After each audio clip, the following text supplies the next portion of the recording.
Hello friends, welcome to the Tech Design channel. So friends, today I will talk about the Cooler Master's first mini LED display with quantum dot technology.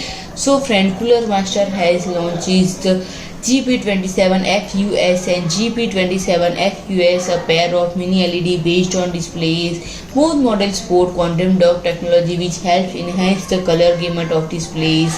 And friend, Cooler Master claims to support 100% ADOP, 97% DCI P3 and 83% BT 2020 coverage, which should make this display great for both work and play if you are after a color accurate display.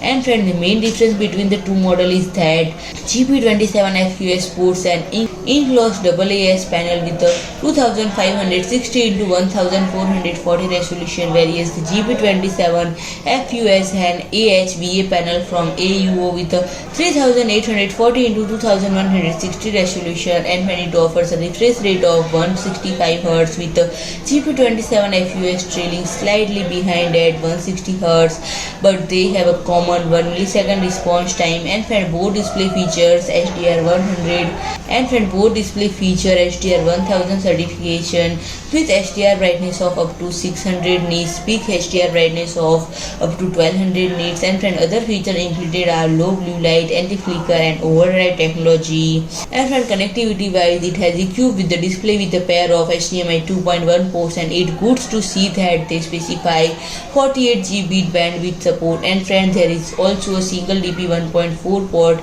USB Type-C port with 90W USB PD support, USB Type-B port and 2 USB Type-A ports. And friend, the display also have a pair of 2-watt speaker built in. And friend, the rear of the displays features some kind of LED lighting, but it's not clear it's a user controllable. And friend, the stand offers height, tilt and swivel adjustment.